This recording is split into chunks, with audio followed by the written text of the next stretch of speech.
Hello student, स्वागत है आपका बेस्ट डिजिटल चैनल में। आज हम लेकर आए हैं क्लास 11th हिंदी बुक आरोह का चैप्टर 1 नमक का दारोगा। नमक के दारोगा के हम एक्स्ट्रा क्वेश्चन लेके आए हैं।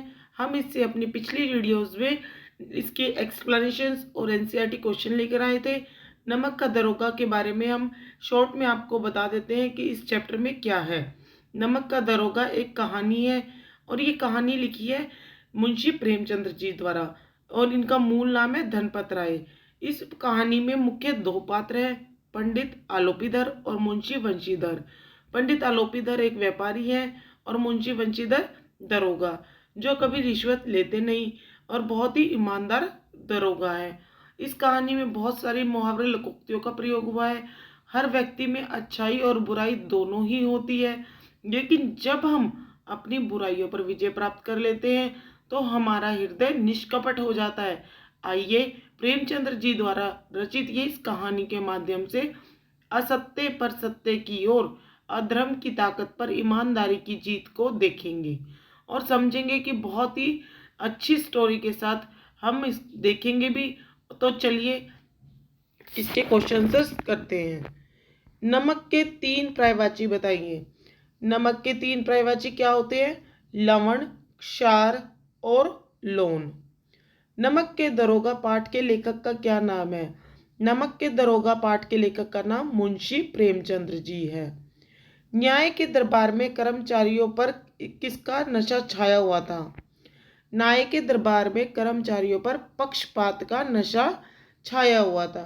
भाई न्याय के दरबार में कर्मचारी, जो न्याय के कर्मचारी होते हैं, उनके ऊपर नज़र में रिश्वत का नशा छाया हुआ था, पक्षपात का नशा छाया हुआ था। पंडित आलोपीदीन न्यायालय में मुकदमा कैसे जीत गए? पंडित आलोपीदीन न्यायालय में मुकदमा अपने पैसे के बल से जीत गए। उन्होंने सभी को खरीद लिया था। वंशीधर के लिए मजिस्ट्रेट ने क्या फैसला सुनाया? मजिस्ट्रेट ने वंशीधर को नौकरी से निष्कासित कर दिया। पंडित आलोपीदीन के पक्ष में फैसला आने पर वकीलों में खुशी का माहौल क्यों था? पंडित आलोपीदीन के पक्ष में फैसला आने पर वकीलों में खुशी का माहौल इसलिए था क्योंकि वकीलों को पंडित आलोपीदीन से धन प्राप्त होता था। धन प्राप्त होता था, अब वो केस भी जीत गए और इस खुशी का माहौल भी हो गया कि अब उसके रिश्तेदार पैसे लुटाएंगे, उन्हें वाहवाही मिलेगी और वो उनसे पैसे लेंगे, इसलिए उनके लिए यह खुशी का माहौल था। वृद्ध मुंशी ने वंशीधर से अपनी बेटियों के लिए क्या कहा? वृद्ध मुंशी ने वंशीधर से कहा, वृद्ध मुंशी कौन थे? वंशीधर के पिताजी से कहा कि लड़कियां घास फूस की तरह अत्यधिक गति से बड़ी होती जा रही है। भाई लड़कियां तो बहुत जल्दी घास फूस की तरह बड़ी होती जा रही है और घर में पैसों का नाम ही नहीं है। कहाँ से उनका दहेज इकट्ठा करेंगे, कहाँ से उनका विवाह करेंगे? लक्ष्मी जी के लिए पंडित आलोपीदीन के क्या विचार थे? पंडित आलोपीदीन को लक्ष्मी जी के ऊपर अंधविश्वास था। लक्ष्मी जी कौन है यहाँ पर? धन की देवी लक्ष्मी। पंडित आलोपीदीन को लक्ष्मी जी के ऊपर अंधविश्वास था। पंडित जी कहते थे कि पृथ्वी के साथ साथ परलोक में भी लक्ष्मी जी का ही निवास है। भाई पृथ्वी पर तो लक्ष्मी जी का निवास है ही है, परलोक में भी लक्ष्मी जी का ही निवास है। पंडित आलोपीदीन जब वंशीधर से मिलने उसके घर आए तो वंशीधर के पिता से क्या बोले? पंडित आलोपीदीन जब वंशीधर के से मिलने उनके घर आए तो वंशीधर के पिता से कहा कि कुल तिलक और पुरुषों की कीर्ति उज्जवल करने वाले संसार में ऐसे जो धर्म पर अपना सब कुछ अर्पण कर सके, कितने धर्मपरायण मनुष्य हैं। भाई पंडित आलोपीदीन ने जब वृद्ध पंडित मुंशी को कहा कि तुम्हारा बेटा तो कुल तिलक और पुरुषों की कीर्ति उज्जवल करने वाला है, धर्म पर अपना सब कुछ न्यौछावर करने वाला है और धर्मपरायण मनुष्य है, भाई तुम्हें तो अपने पुत्र पर नाज होना चाहिए। पंडित आलोपीदीन ने वंशीधर को क्या प्रस्ताव दिया था और क्यों? अपनी सभी संपत्तियों का प्रबंधक बनाने का प्रस्ताव पंडित आलोपीदीन ने वंशीधर को दिया था, क्योंकि वह वंशीधर के ईमानदारी से काफ़ी खुश था। भाई उसने अपनी सारी संपत्ति का उसको प्रबंधक बनाने का प्रस्ताव दिया था, क्योंकि वो उसको ईमानदार था। धर्म के लिए उन्होंने पैसे भी उनके आड़े नहीं आए, पैसे तो उनके पैर, धन तो उनका पैर भी नहीं उखाड़ सका, इसलिए वो उनकी ईमानदारी पे काफ़ी खुश थे।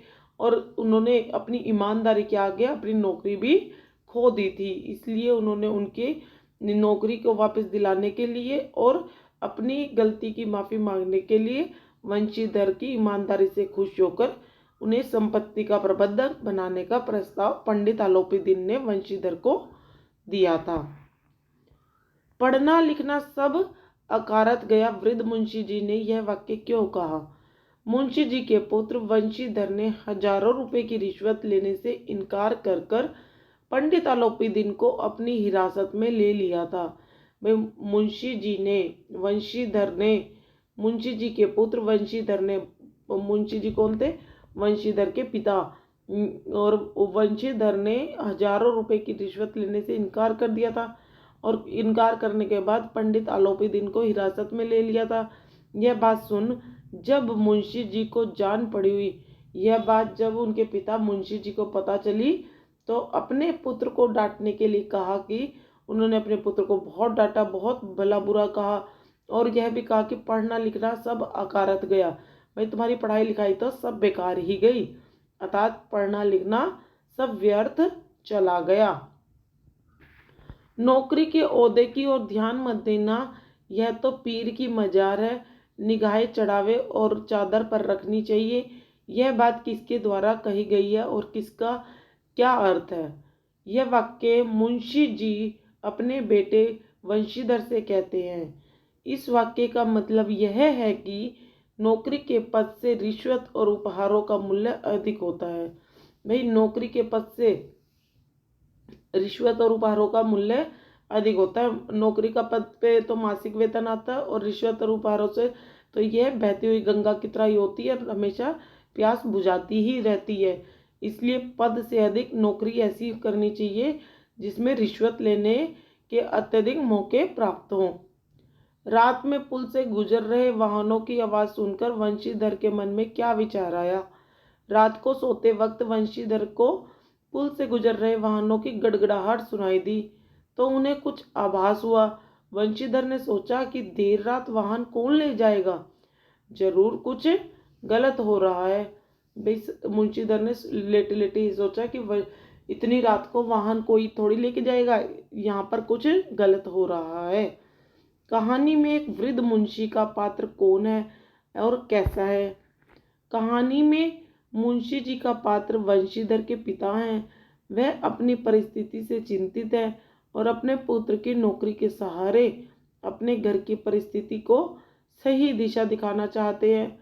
उनके अनुसार नौकरी पर रिश्वत लेने में कोई बुराई नहीं है, इसलिए वह अपने बेटे वंशीधर को बेईमान बनने का ज्ञान देती है।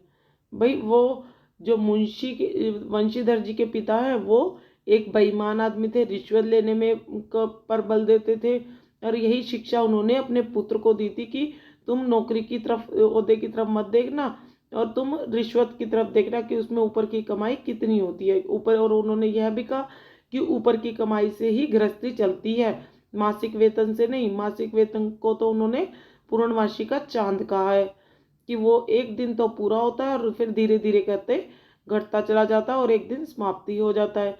तो वो यहाँ उन्होंने तो यहाँ तक भी उन्हें कह दिया कि यह तो मेरी जन्म भर की पूंजी है। भाई रिश्वत लेना तो मेरी जन्म भर की पूंजी, मैंने तो यही कमाया है, मेरी जन्म भर की कमाई है। वंशीधर ने जब पंडित आलोपीदीन को हिरासत में लिया तो आसपास के क्षेत्रों के लोगों की क्या प्रतिक्रिया थी? वंशीधर ने जब पंडित आलोपीदीन को हिरासत में लिया तो रातों रात यह समाचार सारे क्षेत्र में फैल गई कि सभी लोग पंडित जी के इस व्यवहार पर अपने अपने अनुसार तज कस रहे थे। भाई वंशीधर ने जब पंडित जी को हिरासत में ले लिया था, रातों रात पूरे इलाके में खबर फैल गई कि पंडित जी पकड़े गए और गलत काम करते हुए पकड़े गए। पर यह बात लोगों के तक रात रात में ही फैल गई और उन्होंने अपने व्यवहार पर अपने अपने अनुसार उनके व्यवहार पर अपने विचार करने शुरू कर दिए, व्यंग्य कसने शुरू कर दिए। पंडित जी के ऊपर हर तरफ से निंदा की वर्षा हो रही थी। वे पूरे इलाके में हर कोई उनकी निंदा कर रहा था। पानी को दूध के नाम से बेचने वाला ग्वाला, कोई तो कह रहा था कि वह पानी को दूध के नाम से बेचने वाला ग्वाला है। रिश्वत लेने वाले अधिकारी, रेल के में बिना टिकट करने वाले बाबू लोग, जाली दस्तावेज तैयार करने वाले सेठ और साहूकार है। वह उन्होंने पता नहीं किस किस नाम से उनको पुकारा। यह सब के सब पंडित जी को ही कोस रहे थे। भाई पंडित जी ने इतना गलत काम क्यों किया। पंडित आलोपी दीन ने रिश्वत के लिए 40,000 का प्रस्ताव दिया तो वंशीधर ने क्या किया। जब पंडित आलोपी दीन ने रिश्वत के लिए 40,000 रुपये का प्रस्ताव दिया तो वंशीधर ने उस प्रस्ताव को ठुकरा दिया। वंशीधर ने सत्य, निष्ठा और ईमानदारी के धर्म का निर्वाह करते हुए आलोपी दीन द्वारा 40,000 रुपये का प्रस्ताव ठुकरा दिया। भाई आलोपी दीन ने वंशीधर को 5,000 से लेकर 40,000 तक थोड़ा थोड़ा करके 5 से 10, 10 से 15, 15 से 20, 20 से 25 इस तरह करते बढ़ाते बढ़ाते उसे पैसों का, रुपयों का प्रस्ताव देते ही रहे। पर वंशीधर तो ठहरे धर्मपरायण, निष्ठापरायण, सत्य को मानने वाले, तो वो कैसे अडिग हो जाते अपने रास्ते से, अपने पथ से कैसे भटक जाते। इसलिए उन्होंने आलोपी दीन द्वारा 40,000 रुपये का प्रस्ताव ठुकरा दिया। धर्म इंसान की निष्ठा निर्धारित करता है। भाई धर्म से ही इंसान की निष्ठा निर्धारित होती है। और वंशीधर के धर्म में ने आलोपी दीन के धन को नीचा दिखा दिया। भाई वंशीधर के पास धन नहीं था पर धर्म था, और आलोपी दीन के पास धन था, फिर भी आलोपी दीन इतना धनवान होते हुए भी नीचा हो गया।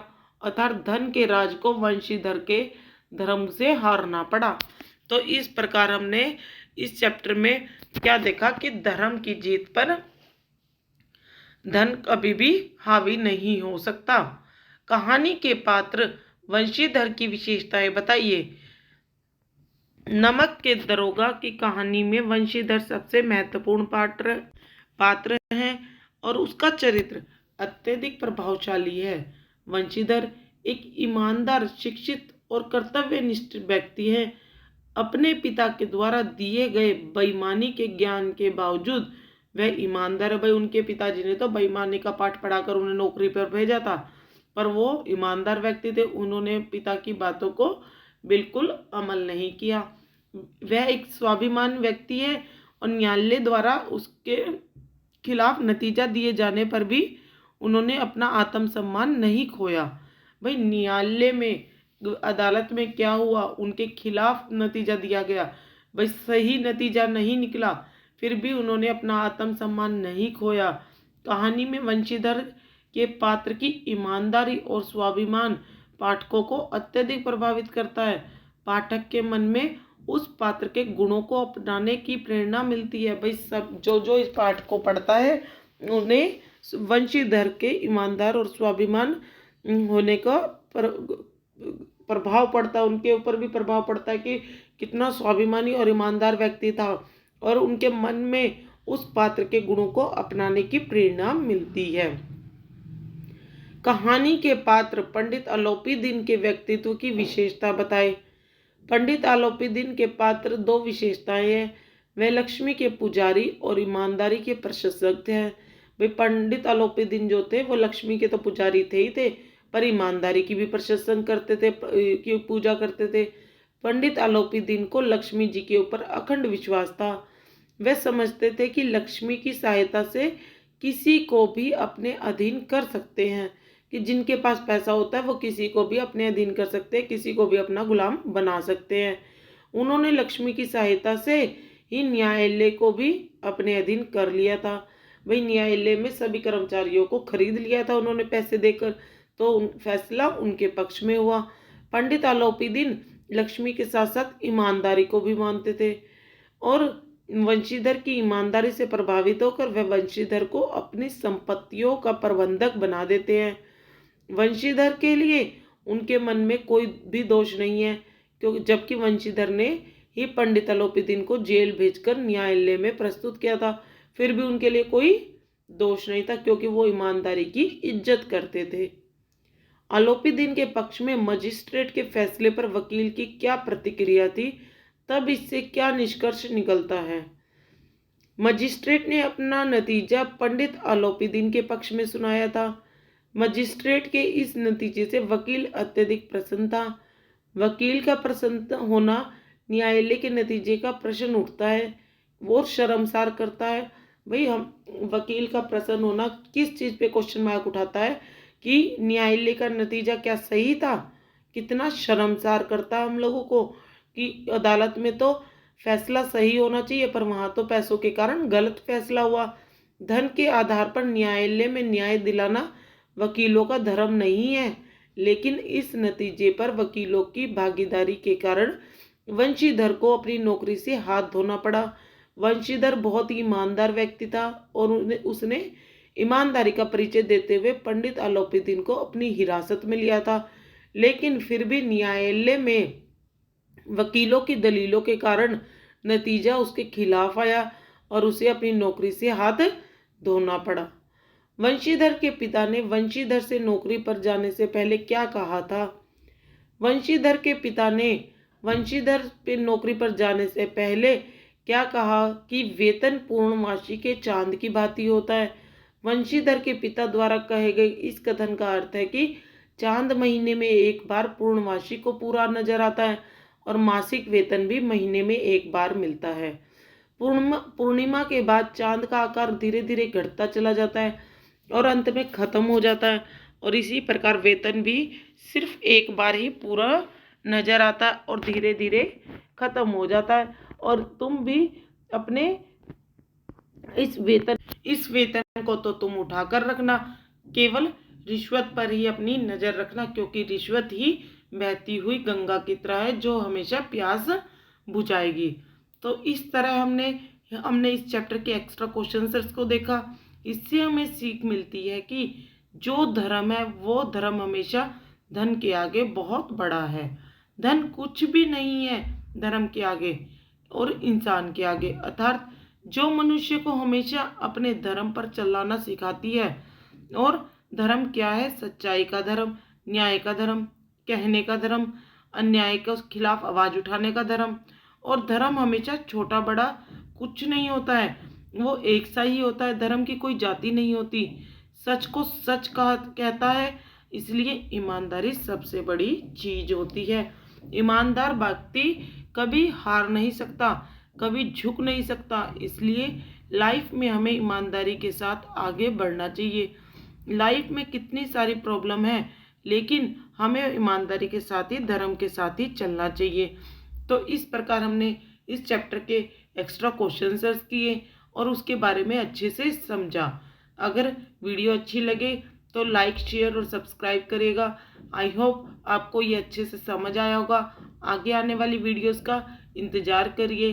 तो तब तक के लिए थैंक यू, बाय बाय।